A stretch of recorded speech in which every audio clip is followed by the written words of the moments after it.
Hello friends, दोस्तों जो आज की मेरी वीडियो है वो Q&A पे ही है। जो आपने मुझसे काफ़ी सारे क्वेश्चंस पूछे हुए थे, कई क्वेश्चंस थे जो बेकरी के रिलेटेड में थे, होम बेकरी के बारे में थे, कुछ इक्विपमेंट के बारे में थे। सो उन्हीं के मैं आज आपको आंसर दूंगा friends. So welcome to my YouTube channel. जो पहला क्वेश्चन है वो है कि ब्रेड इम्प्रूवर और ग्लूटेन कंपनी का नाम बताओ। सो फ्रेंड्स, मार्केट में आपको पता है कई तरह के कंपनीज़ है, आपको जो मिल जाते हैं। ऑनलाइन देख लो या ऑफलाइन चेक कर लो। ऑफलाइन में अगर आप जाओगे तो जब अपने जो बेकरी के जो प्रोडक्ट बेचते हैं उनसे लेना, तो वो काफ़ी सारे जो बेकरी के प्रोडक्ट हैं वो सेल करते हैं। चाहे आप ग्लूटेन हो जाए, इम्प्रूवर हो जाए, कोई भी अपना बर्थडे का सामान हो जाए, तो वो जो प्रोडक्ट होते हैं वो शॉपकीपर आपको दे देगा, ठीक है। और बाकी आप ऑनलाइन तो मंगा सकते हो, जो कि अमेजोन और फ्लिपकार्ट में आपको मिल जाते हैं। काफ़ी सारी कंपनी है जो इन प्रोडक्ट को सेल करती है, तो आप कोई भी कंपनी का यूज़ कर सकते हो प्रोडक्ट में, चाहे इम्प्रूवर हो जाए चाहे ग्लूटेन हो जाए, किसी भी तौर पे यूज़ करें। अगर मैं आपको बताऊं तो मैजिक नाम से, बाकी आप अपने तरफ से देख लेना।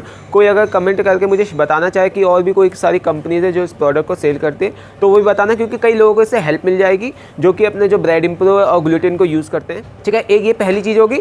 दूसरी चीज़ आपको बताऊँ कि ब्रेड इम्प्रूवर और ग्लूटेन के बिना भी ब्रेड बन सकती है। ये मैंने आपको कई वीडियोज़ में बताया भी है, दिखाया हुआ भी है कि इनके बिना भी आप ब्रेड बना सकते हैं। बस आपकी जो ब्रेड की जो क्वालिटी होती है वो अच्छी होनी चाहिए, यानी कि जब आप डो लगाते हो तो डो की जो स्ट्रेंथ होती है, क्वालिटी होती है, वो अच्छी होगी, यानी कि अच्छी तरह से नीड होगा, तो आपकी ब्रेड इम्प्रूवर और ग्लूटेन डालने की उसमें ज़रूरत नहीं होती। तो चलते हैं फ्रेंड्स अपने सेकंड क्वेश्चन पे।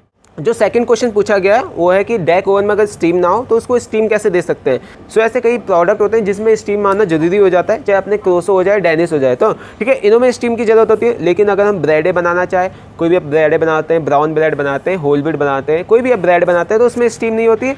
लेकिन अगर आप क्रोसो और डेनिस बनाते हो तो उसमें स्टीम होती है। तो सिंपल सा फॉर्मूला यही है कि आप जैसे अपनी ट्रे डालते हो बेकिंग में, तो आपको 50 ग्राम उसमें ओवन के साथ उस साइड में उसमें पानी डाल देना है, फिर एकदम से ढक्कन बंद कर लेना है। तो उससे ये होगा कि जो आपने पानी डाला वो एकदम से भाप बन के उड़ जाता है, तो उसके अंदर जो स्टीम हो जाती है वो रह जाती है, ठीक है। आप इसमें पानी ज़्यादा मत डालना। ऐसा नहीं है कि ओवन ख़राब हो जाता है, ओवन ख़राब नहीं होता है, लेकिन उससे जो टेम्परेचर होता है वो जल्दी चला जाता है। तो इस चीज़ का थोड़ा ध्यान रखना कि पानी अगर आप डालो तो 20 से 30 ग्राम, 40 ग्राम, 50 ग्राम बस बहुत है, इससे ज़्यादा मत डालना, नहीं कि जो आपकी जो स्टीम का जो टेम्परेचर होगा वो भी ख़राब हो जाता है, ठीक है। तो फ्रेंड्स, जो तीसरा क्वेश्चन पूछा गया है वो है वेज स्पॉन्ज की रेसिपी बताए, ठीक है। देखिए, मैं आपको बता दूंगा कहीं भी, अगर मैं आप एक अलग से इसकी वीडियो बना दूंगा कि वेज स्पॉन्ज की रेसिपी क्या है। लेकिन अगर आप इससे चाहे तो प्रीमिक्स से भी यूज़ कर सकते हैं। प्रीमिक्स ऐसा होता है दोस्तों प्रोडक्ट कि आपको बेकरी शॉप में वो मिल जाता है, आप उससे ज़्यादा कुछ नहीं, उसमें पानी और तेल जाता है, उसे मिक्स करके आप उसे डायरेक्ट बेकिंग में डाल सकते हैं, क्योंकि जो उसके इंग्रेडिएंट होते हैं वो वेज आता है। खाली हम उसमें प्रीमिक्स में तौर पे हम उसमें पानी और तेल मिला के उसे मिक्स करके बेकिंग में डालते हैं, पहला पॉइंट। और सेकंड जो हम पॉइंट बात करते हैं, जो हम मैदे से बनाते हैं वेज स्पॉन्ज के लिए, तो उसमें कर्ड डाला जाता है, यानी कि दही डालते हैं उसमें, तो दही डालने से उसका जो वेज स्पॉन्ज है वो भी आ जाता है। लेकिन मैं इसको आपको पर्टिकुलर एक रेसिपी बना के दे दूंगा। तो चलते हैं अपने नेक्स्ट क्वेश्चन पे। जो नेक्स्ट क्वेश्चन पूछा गया है वो है डेक ओवन का प्राइस कितने का है, अगर हम इसे घर में लगाना चाहे, होम बेकरी में करना चाहे, तो उस चीज़ को कैसे यूज़ कर सकते हैं। सो फ्रेंड्स, सिंपल तरीका यही है कि अगर आप डेक ओवन यूज़ करना चाहें या कॉम्बी ओवन यूज़ करना चाहें, ठीक है, पहली चीज़ तो ये कि डेक ओवन बहुत तरह के आते हैं। डेक ओवन आपका गैस ओवन में भी आता है, आपका इलेक्ट्रिक ओवन में भी आता है। पहले आप देख लेना आपको किस तरह की चाहिए। अगर आप इलेक्ट्रिक ओवन में चाहे तो आपको इलेक्ट्रिक की जरूरत पड़ेगी, गैस में चाहिए तो आपको गैस की जरूरत पड़ेगी, जो हमने घर में एलपीजी सिलेंडर यूज़ करते हैं उस तरीके से।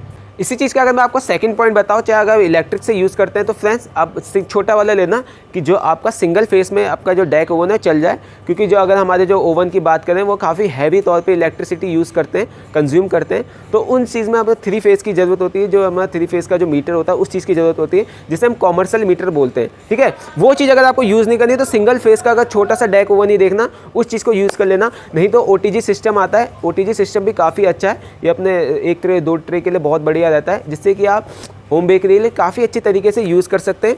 चाहे आप घर में अपनी बेकरी शॉप अगर स्टार्ट करना चाहें, वो भी एक अच्छा सिस्टम रहता है OTG सिस्टम से। और अगर आप डेक ओवन का प्राइस की बात करते हैं तो फ्रेंड्स ये करीबन 30 से 35 हज़ार से कम आएगा, क्योंकि अगर आप इससे अगर फिर और अच्छा देखना चाहें और अच्छे देखना चाहें तो कंपनी भी कुछ अलग अलग तौर पर होती है जो डेक ओवन को सेल करती है। 35 से 40 हज़ार आपके लग सकते हैं, लेकिन उसमें प्लस आपको GST पे करनी पड़ेगी, उसका भी अलग चार्जेस रहता है। अगर आप डेक ओवन लेना चाहें तो फैब में दोस्तों एग्जीबिशन लगता है प्रगति मैदान में, वहाँ से आप डेक ओवन ले सकते हैं।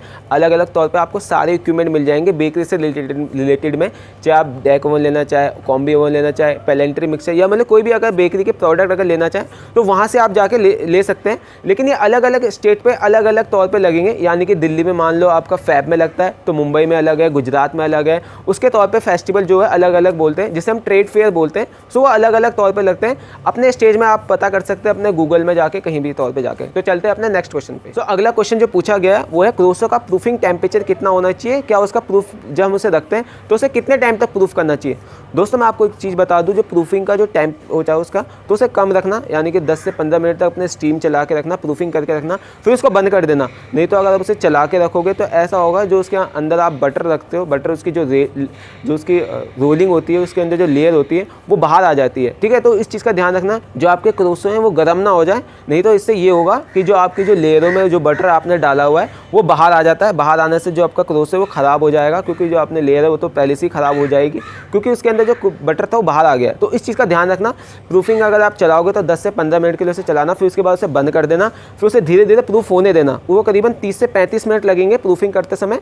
फिर उसके बाद आप चाहे तो बेकिंग कर सकते हैं, लेकिन अपना ध्यान रखना प्रूफिंग ज़्यादा मत करना, नहीं तो जो क्रोसो का जो शेप है वो भी ख़राब हो जाता है। सो फ्रेंड्स, जो ये वाला क्वेश्चन है ये बेकरी के लिए, यानी कि जो होम बेकरी है उसके लिए ज़्यादातर ज़रूरत पड़ती है कि जो मशीन से अगर हम डो लगा रहे हैं तो उस चीज़ को ज़रूरी है, उस मतलब मशीन से लगा कर हम हाथ से नहीं लगा सकते, वो चीज़ भी है फ्रेंड्स। अगर हम उसे हाथ से लगाना चाहें तो वो भी लगा सकते हैं, लेकिन आप कोई भी अगर प्रोडक्ट आप बल्क क्वांटिटी में लगाते हो तो कब तक आप हाथ से लगाओगे, कब तक आप उसे नीड करते रहोगे। तो इस चीज़ को मशीन से लगाया जाता है। अगर आपका डो 250 ग्राम आधा किलो है तो इतना ठीक है, लेकिन अगर आप उससे ज़्यादा की नीड होती है, आपको मान लो 1 किलो चाहिए, 1.5 किलो चाहिए, अगर उसे हाथ से नीड करते रहोगे तो उसमें काफ़ी टाइम आपका बर्बाद चला जाता है, यानी वेस्ट चला जाता है, जिससे जो आपका घर का भी और भी काम होता है वो भी पेंडिंग पे रह जाएगा। तो इस चीज़ के लिए हमें मशीन की ज़रूरत पड़ती है कि हमें डो भी फटाफट लगाना है और नेक्स्ट डो की प्लानिंग भी करनी है। तो इसीलिए अगर आप होम बेकरी के तौर पर यूज़ कर रहे हैं तो आधा किलो के यूज़ को आप कर सकते हो, 250 ग्राम आप डो लगा सकते हो। इस चीज़ को लगाना कैसे है, जैसे आप वार्म वाटर लेते हैं, उसके अंदर हल्का सा ईस्ट डालते हैं और उसमें हल्का सा शुगर डाल के थोड़ी देर के लिए उसे रख देते हैं। फिर जैसे ही अपनी ईस्ट जो है फर्मेंट होती है तो उसको डो को जो हम उसके, चाहे आप आधा किलो का ले लो मैदा, चाहे 1 किलो का ले लो, तो उस चीज़ को आप रखते हैं। फिर उसको रखने के बाद उसको आप नीड करते हैं फ्रेंड्स। नीड करने से फिर उसको जब आप 10 से 15 मिनट के लिए फिर से उसे कवर करके रखते हैं। कवर करने के बाद जैसे ही उसका टाइम हो जाता है 10 से 15 मिनट, फिर से उसको बाहर निकाल के फिर से उसे नीड करते हैं। ऐसा इसलिए करते हैं क्योंकि जो डो की जो ग्लूटेन है उसमें आ जाता है अच्छी तरीके से, कि जो आपकी जो डो की जो क्वालिटी होती है उससे भी परफेक्ट आती है। तो इसलिए उसको दोबारा हम उसे नीड करते हैं और दोबारा उसी तौर पे हम उसे यूज़ करते हैं। सो नेक्स्ट क्वेश्चन जो है अमोनियम क्लोराइड से है, कि अमोनियम क्लोराइड जो होता है वो बेकरी में क्या यूज़ है।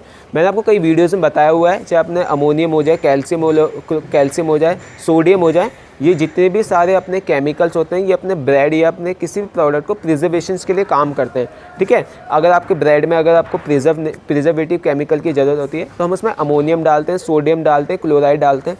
तो इस चीज़ से ये होता है कि जो हमारी जो ब्रेड की जो सेल्फ लाइफ होती है वो बढ़ जाती है, ठीक है, उसमें उतनी जल्दी फंगस नहीं आता है। सो फ्रेंड्स, ये जो क्वेश्चन पूछा गया है ये लास्ट क्वेश्चन मैं ले रहा हूँ, जो HCS कंपनी के बारे में मुझसे बोला गया था कि इस कंपनी के बारे में पता करो कि इसके इक्विपमेंट कैसे हैं। सो फ्रेंड्स, मैंने देखा, काफ़ी नेट पे सर्च मारा और काफ़ी मैंने इस चीज़ को पढ़ा कि जो HCS कंपनी है वो काफ़ी अपने होल प्रोडक्ट सेल करती है इक्विपमेंट के रिलेटेड में, जो बेकरी के रिलेटेड में जो अपने इक्विपमेंट होते हैं ना, जैसे ओवन हो गया, पैलेंट्री मिक्सचर हो गया, प्रूफिंग हो गया, तो इस चीज़ को प्रोडक्ट को सेल करते हैं। और मैंने पता किया तो काफ़ी अच्छी कंपनी है। पहले ये बाहर की कंपनियों से भी टाई अप कर चुकी है, जो वहाँ के जो प्रोडक्ट है उन चीज़ को मंगाती है, फिर दिल्ली, इंडिया, पूरे मतलब ऑल ओवर इंडिया में सेल करती है। लेकिन अब इन्होंने अपना प्लांट लगा लिया है, जिसे अपना इक्विपमेंट प्लांट बोलते हैं, तो उस चीज़ को हम यहाँ पे इंडिया में इसका प्रोडक्ट जो बनता है फिर उनको इंडिया में इसे सेल करते हैं। तो काफ़ी अच्छी डिमांड है HCS कंपनी की।